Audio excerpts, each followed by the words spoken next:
그렇기 때문에 재개발을 자녀들 증여해 주는 게 가장 좋겠다라는 결론이 나타나게 됩니다.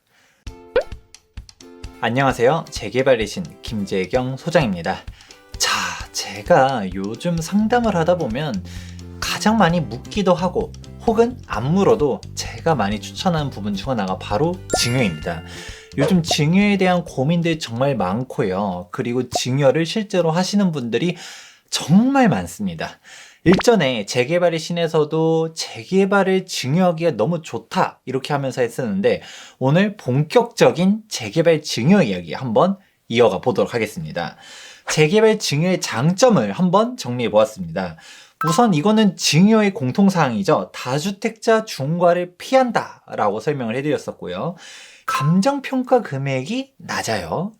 그리고 증여취득세도 낮습니다. 그렇기 때문에 공시가 3억 이하인 재개발 지역 가지고 있어. 이거는 무조건 활용하자라고 생각하면 될 것 같고요. 그리고 증여는 빠르면 빠를수록 좋아요. 결국은 내가 지금 증여 안 해도 언젠가는 상속세로 빵 터질 자산들이기 때문에 증여할 거면 빨리 하자. 마지막으로 우리가 재개발하면 아무래도 오래 걸리는 건 사실이거든요. 그런데 이 부분을 투자하기에 있어서 결국은 자녀가 가장 좋다라는 부분이죠. 그러면 증여를 빨리빨리 해야겠구나 라는 부분들은 알 수 있는데 재개발 증여의 가장 핵심 꿀팁은 이제부터 나옵니다. 재개발 증여를 하려고 했었을 때 일반적인 아파트 증여와는 좀 달라요. 우리가 아파트는 우리가 시세가 10억짜리 넘기려고 하면 10억으로 증여하는 게 원칙입니다. 근데 우리가 시세대로 증여하기가 너무 좀 그렇잖아요. 그래서 우리가 활용할 수 있는 게 감정평가를 받아서 시세를 조금 낮춰요. 제가 기본적인 증여 원칙을 짤막하게 설명해 드릴게요. 우선 우리가 증여 가액을 산정함에 있어서 가장 1원칙은 시세예요. 그런데 부동산은 다행히게도 시세라는 게 존재할 수 없어요. 주식과 다르게 부동산은 동호수가 다 다르잖아요. 보통 우리가 말하는 시세는 비슷한 아파트의 몇 동 몇 호가 거래된 거를 기준으로 해서 가는 게 유사매매 사례가액이고요.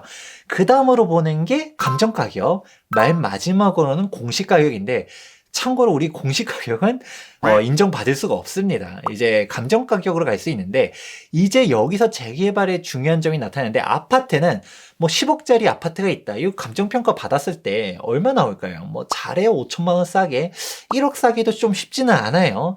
이런 식으로 나오게 되는데 재개발 같은 경우는 무려 시세보다도 몇 억 싸게도 나오는 경우들이 있어요. 이게 가장 중요한 포인트인데 우리가 재개발 자체는 매매 금액이 엄청나게 높은데 그 자체의 가격 제가 한남뉴타운 얘기를 해드렸잖아요. 매매 금액 20억인데 공동주택 가격은 8억밖에 안 해. 노량뉴타운 매매 금액은 13억인데 공동주택 가격은 3억밖에 안 해. 주택 자체에 대한 가치는 별로 없고 이게 향후 완성됐을 때 조합원 입주권을 받을 수 있는 자격이 있기 때문에 이에 따른 프리미엄이 높은 거거든요. 그래서 좀 더 감정가격을 확 낮출 수 있는 애들은 단독주택이라든지 다가구주택이라든지 도로라든지 통건물이라든지 이런 애들은 시세보다 좀 많이 더 낮춰서들 갈 수 있기 때문에 조금이라도 증여세를 아껴보고 싶어요 라고 하면 일반적인 20억짜리 아파트 증여하는 거랑 20억짜리 한남뉴타운을 증여하는 거랑 증여세 차이가 천차만별로 달라질 수 있다라는 것입니다. 정식으로 감정평가를 받아서 우리가 증여하는 게 위법이 아니거든요. 이런 부분들을 잘 참고해 보시면 좋을 것 같아요. 자, 그러면 우리가 증여세율 자체도 한번 보실 필요가 있어요. 1억 이하는 10%, 5억 이하 20%, 10억 이하 30%, 30억 이하 40%, 30억 초과 50%입니다. 야, 이거 세금 너무 세죠? 그런데 소장님 나는 자녀한테 30억 초과 증여할 생각도 없는데 이거 다 알 필요가 있어요? 네, 알 필요 있어요. 왜냐? 증여는 빠르면 빠를수록 좋다라는 건데 우리가 이 법 자체가 상증세법이에요. 애초에 상속세랑 증여세랑 세율이 똑같아요. 물론 공제는 좀 다릅니다. 그러면 이게 세율이 그냥 하다 보면 30% 40% 넘어가는 게 일상이란 거예요. 그러면 차라리 증여를 지금 빨리 해주는 게 중요하다. 여러분들 아마 그런 고민들 하실 거예요. 다주택자인데 가지고 있으면 집값 더 올라갈 것 같은데 팔기 너무 아까워요. 그러면 세금적으로 다 피해갈 수 있는 다주택자가 돼야 합니다. 그렇게 해서 내가 한 채, 아들한테 한 채, 딸한테 한 채 다 하나씩 해준다 라고 하면 추후 여기서의 상승분은 자녀 몫이 되는 거고요. 그러면서 우리가 증여 공제들 한번 보시게 될 텐데, 배우자 공제가 6억이라고 해서 요즘 배우자한테 많이 주시는 분들 있어요. 그렇지만 자녀한테 주세요. 배우자한테 줘도 계속 여러분은 다주택자예요. 그렇기 때문에 그냥 가능하면 자녀한테 빨리 주는 게 좋고요. 제가 한번 예시를 들어볼게요. 내가 5억짜리를 지금 증여를 해요. 그러면 증여세는 9천만 원이에요. 그런데 이 5억짜리가 나중에 재개발이 완료돼서 막 15억의 신축 아파트로 바뀐 거예요.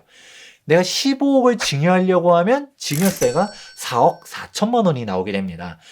15억이 된 다음에 증여하려면 증여세가 너무 높다. 그리고 또 하나, 5억을 증여해줬는데 나중에 이 집값이 10억이 더 올라갔어. 그럼 이 10억은 증여세를 안 내도 자녀 돈이 된다라는 것이죠. 화폐 가치가 계속적으로 떨어져 가고 있고 우리가 증여를 어차피 할 생각이 있다. 그러면 빨리 해주자.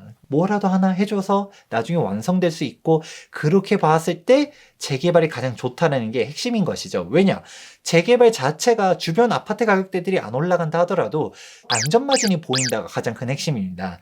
그렇다 보니까 자녀한테 어차피 증여를 해줄 거면 재개발이야말로 확실하게 올라가는 자산 상품이고, 그리고 가장 중요한 부분, 시간에 투자를 하는 게 재개발인데 자녀는 아직 시간이 많아요. 아직 세대 분리를 하려고 해도 5년 뒤, 10년 뒤란 말이에요. 그렇기 때문에 재개발을 자녀한테 증여해 주는 게 가장 좋겠다라는 결론이 나타나게 됩니다. 자, 이렇게 재개발 증여에 대한 장점들 쭉 설명해 드렸는데, 증여를 해야겠다 마음 먹었었어요. 그래도 많이 실수하는 부분 몇 가지만 설명해 드릴게요. 우선 가장 첫 번째로는 증여세는 수증자가 납부를 해야 돼요. 부모가 자녀가 돈이 없으니까 증여세를 대납해 준단 말이죠. 근데 이 대납 금액도 증여세가 붙게 돼요. 증여세를 자녀가 낼 돈도 미리 계산해가지고 증여에 다 현금을 얹어줘야 된다가 첫 번째고요.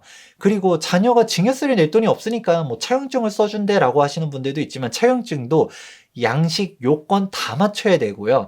그런 거 삐끗하는 순간 증여로 추징될 수도 있고, 감정평가도 막 이상하게 너무 막 돈만 많이 주면 감정평가 막 싸게 해줄게 이런 데들 잘못 갔다가는 부정당할 수가 있어요. 정식으로 규모가 있는 데서 감정평가를 위례하실 필요가 있고, 또 실수하는 유형 중 하나가 내가 재개발을 사자마자 자녀한테 증여한다?